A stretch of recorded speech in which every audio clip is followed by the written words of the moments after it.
Connaught palace को भी, दिल्ली का कनॉट पैलेस एक जाना माना और बहुत बड़ा मार्केट एरिया है जहां पे नाइट लाइफ बहुत बड़ी होती है। रात को देर रात तक वहां लोग रहते हैं। कनॉट पैलेस में बड़ा मार्केट है, पॉश एरिया है, बाजार है, बहुत सारे सरकारी ऑफिसेस हैं और बहुत बड़ा एरिया है। उसको अभी खाली कराया जा रहा है। लगभग देश का हर आदमी जानता है दिल्ली के कनॉट पैलेस का महत्व। कनॉट पैलेस को भी खाली कराया जा रहा है, वहाँ पे भी अलर्ट जारी कर दिया गया है। पाकिस्तान की तरफ चलते हैं और पाकिस्तान से आपको बड़ी खबर देता हूँ। हम मेरे सभी दर्शकों को, हमारे सभी दर्शक ये समझें कि पाकिस्तान तबाह होने की कगार पर आ चुका है। पाकिस्तान सेना प्रमुख के इलाके में बहुत बड़ा धमाका हुआ है। पाकिस्तान के प्रधानमंत्री आवास के आसपास इस्लामाबाद में बहुत बड़ा धमाका हुआ है। कराची का बंदरगाह उड़ा दिया गया है। पेशावर में बहुत बड़ा धमाका हुआ है। पाकिस्तान के कोने कोने को उड़ाया जा रहा है। आप इस हिसाब से समझ सकते हैं कि 15 दिन का जो समय लगा सिंदूर का बदला लेने में, वो वास्तव में समय इस चीज़ के लिए लगा कि जब हम शुरुआत करेंगे तो अंत करके ही छोड़ेंगे। जी हाँ, प्रधानमंत्री नरेंद्र मोदी और उनकी समस्त टीम ने इस हिसाब से तैयारी की। 15 दिनों में सभी सेनाओं को, तीनों अंगों को सजाया, संवारा, संभाला, सबको ट्रेनिंग दी गई। सारे फ्रंट पे तैयारियां की गई, सारे फ्रंट को तैयार किया गया, सारी शक्तियों को जुटाया गया और उसके बाद यह इसको अंजाम तक पहुंचाने की अभी कोशिश की जा रही है। पहले की तैयारी ये थी कि हम सिर्फ आतंकवादी ठिकानों को उड़ाएंगे और उसके बाद अगर पाकिस्तान को घर तक छोड़ कर आएंगे।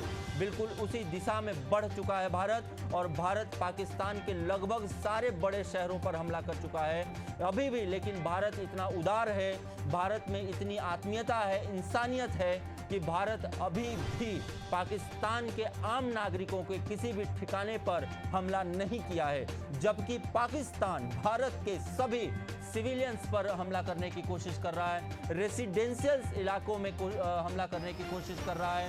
धन्यवाद करना चाहूँगा मैं यहाँ से एशियन न्यूज़ के इस पटल से हमारे S-400 anti air defence system जो है, जो कि पाकिस्तान के सारे अटैक को, सारे ड्रोन को, मिसाइल को निस्तो नाबूद हवा में ही कर दे रहे हैं। कोई हताहत नहीं हुआ है, भारत की तरफ से कोई जान माल का नुकसान नहीं हुआ है। पाकिस्तान की तरफ से एक पायलट भी पकड़ा गया है, यहाँ पर पकड़ाया हुआ है पठानकोट में, अपने माफ़ कीजिएगा, राजस्थान के एक इलाके से पकड़ाया गया है। पाकिस्तान के बहुत सारे इलाके तबाह हो रहे हैं, बड़े बड़े धमाके हो रहे हैं, जो कि देखने और समझने की बात है। शायद पाकिस्तान को यह गलती अब समझ में आ रही होगी। आज की रात को पाकिस्तान को समझ में आ जाएगा कि उसने कितनी बड़ी गलती की है भारत से टकराकर। और आज के भारत से टकराकर, भारत आज विश्व की चौथी सबसे बड़ी अर्थव्यवस्था है और भारत आज सारे फ्रंट पर मजबूत है। भारत को समस्त देशों का सहायता प्राप्त है। भारत के साथ आज समस्त देशों का व्यापार चरम पर है। ऐसी स्थिति में कोई भी देश भारत से अपना संबंध खराब नहीं करना चाहेगा, कोई भी देश भारत का साथ नहीं छोड़ना चाहेगा। और ऐसी स्थिति को समझते, जानते और मापते हुए भी पाकिस्तान ने यह हिमाकत की है और इस हिमाकत की सज़ा पाकिस्तान को बड़ी मिलनी चाहिए।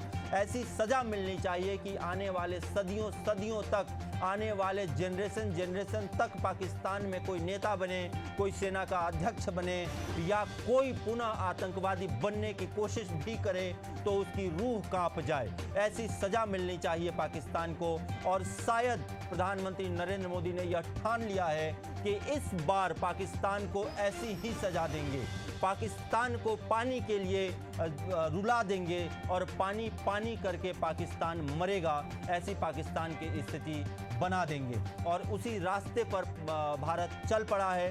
भारत के समस्त वायु सेना के जितने भी विमान हैं अब फुल फ्लेज पर आ चुके हैं, पूर्णतः तैयारी में है और लड़ाई जारी है। और मैं आपको पहले भी बताया, फिर से बता रहा हूं कि भारत की तरफ से नौसेना का ऑपरेशन जारी कर दिया गया है। नौसेना का जब ऑपरेशन स्टार्ट होता है तो आप समझिए पाकिस्तान के पास कोई रास्ता नहीं बच जाता है। पाकिस्तानी सेना पानी में बहुत कमज़ोर है, पानी के पास उसका कोई फ्रंट नहीं है।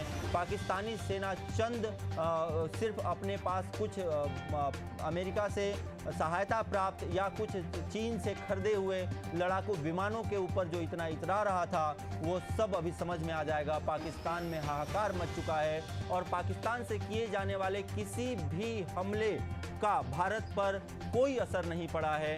ये इससे समझ में आता है कि अगर नीति और अगर भारत की नीति अच्छी है, भारत की नीयत अच्छी है, तो भारत के साथ नियति भी होगी। यह बात बिल्कुल तय है और अभी समझ देखने को भी दिख रहा है। और हम सब, हमारे सभी दर्शक और समस्त भारतवासी को गर्व होना चाहिए भारत पर, हमारे प्रधानमंत्री पर और समस्त तीनों सेनाओं पर। जिस हिसाब से हमारी सेना सजग थी, सजग है और जिस हिसाब से हमारी सेना आज लड़ाई के लिए सज है और पाकिस्तान को सबक सिखाने के लिए सज है।